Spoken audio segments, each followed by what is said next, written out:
Hello, welcome back to InvestComics TV. We are here with the legend himself, Jim Starlin, again. Thank you for coming back.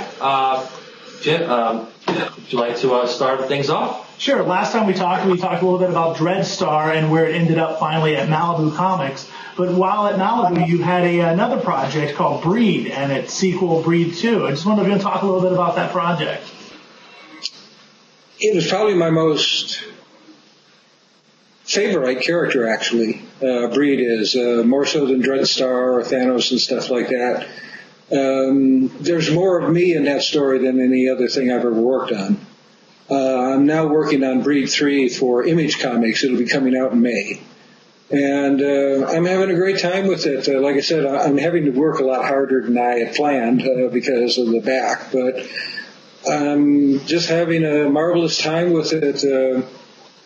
I'm finding that now with the computers and everything, it's changed how you work so much that I'm finding that my favorite part of the job is coloring the backgrounds, even more so than drawing or writing it. I can't wait to get to that part of the page, you know. Well, let me ask you, there was talk that that was going to come out back, part 3 was supposed to come out, I guess, back in the 90s. Is this still the same story you were working on back then? Basically, I did a few issues that I was going to do for Malibu, and I did it with computer-generated backgrounds. And when Malibu bellied up and the horror market tanked, I really couldn't find any place to use it.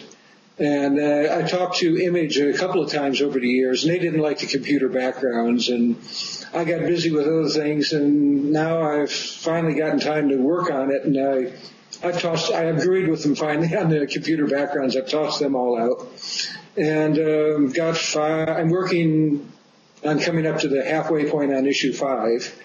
Oh. So this is not going to be any book that's going to come out late because I'm way ahead of schedule. I'm having a great time with it. I don't think anyone will figure out where this story is going. I'm really quite proud of the way it's coming. And so you're actually still using some of the art you created back, I guess it was, 95 for those first few issues, or? I used a little bit in the first couple of issues, removing the backgrounds. Some of it I redrew because, quite frankly, I didn't draw them very well to begin with the first time around. And so I tossed a lot of stuff. I'd say I tossed about 90% of what I did originally. So there's very few things. It's a different setup, so there's some in the first issue and some in the second issue. There's a jail scene in the second issue that was originally going to be in first, and things got changed around. And, it's all stories morph. That's what I love about not having an editor is the fact that if you change your mind in the middle of a page, you can go off into a whole different direction and not be bothered having to go through a committee to get around to do what you think is a better idea. Right. Well, besides Breed 3, are you currently going to be? You also wrote a couple of novels, one with your wife, I believe, right? Ex-wife at this point, but yes, Lina Grajunas. I'm sorry about that. With the ex-wife. Okay, it's a long time ago. Okay. Basically, you worked on some novels, and Breed 3. Is there anything you are currently working on as well? Will you be writing any more novels as well?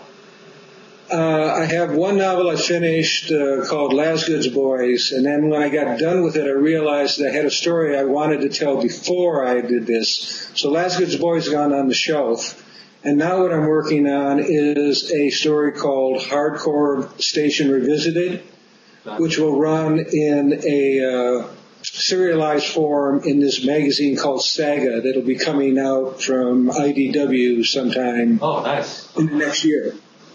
I may be jumping the gun announcing this. I'm going to get in trouble with Joe Pruitt for this. Well, now you put out an art book, or an art book was put out through IDW for you, wasn't it? That was Joe Pruitt again. Also, it was Desperado through IDW and Art and Life and Pictures, we called it. And Joe designed up a beautiful book.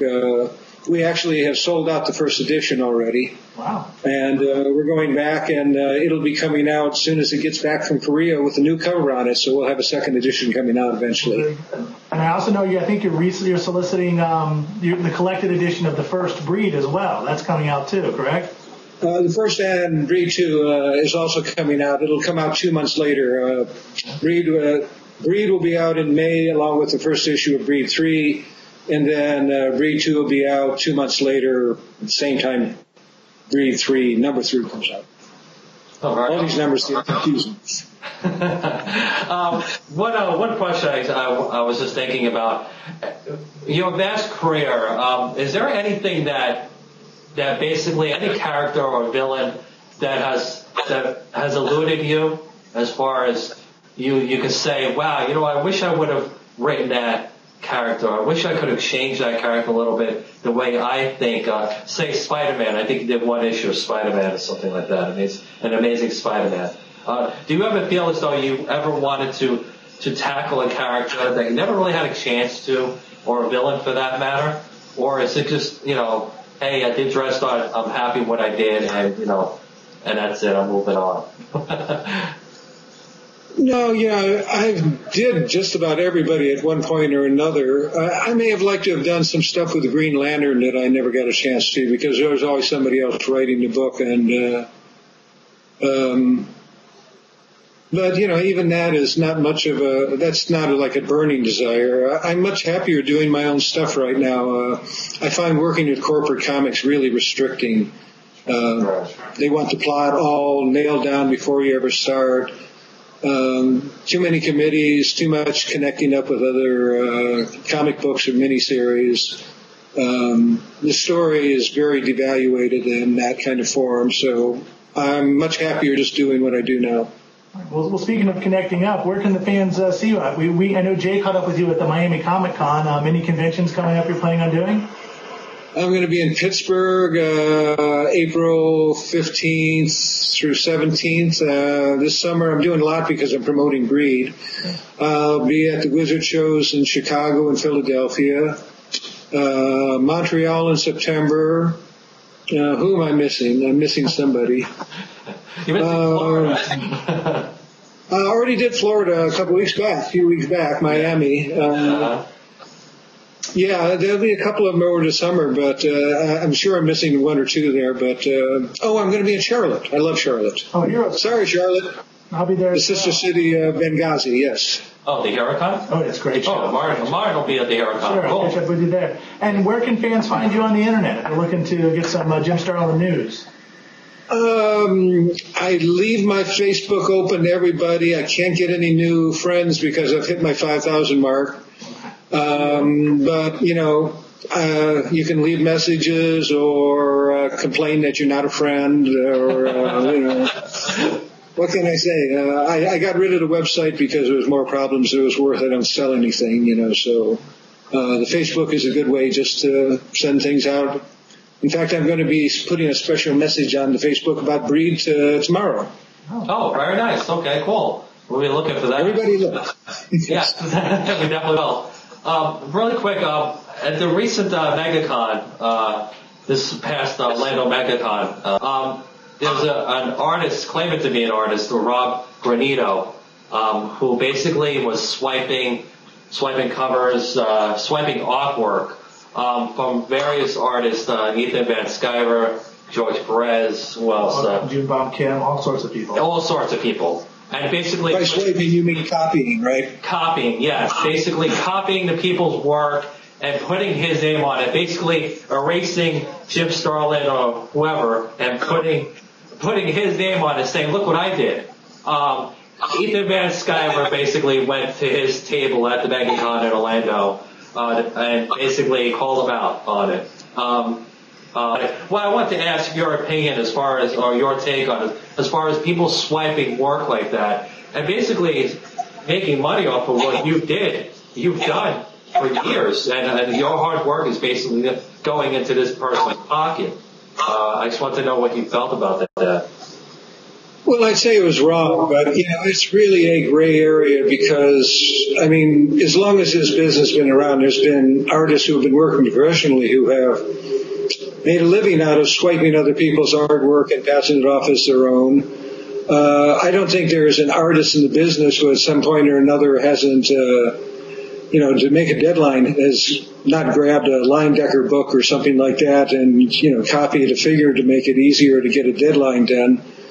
But it sounds like this guy has gone way over the line, and if he's presenting himself as an artist doing work that he didn't do, he shouldn't be allowed in. It's a swindle of the people who are buying it, and it's ripping off the artists who did the original art.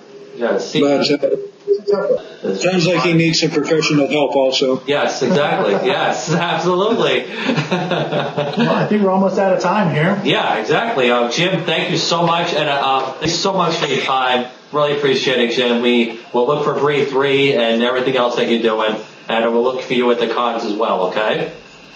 All right, you take care, and thank you. It's been a pleasure. Thank you so much, Jim. Bye. Bye.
Book, our first full color book, just premiered at MegaCon. We can't use that language.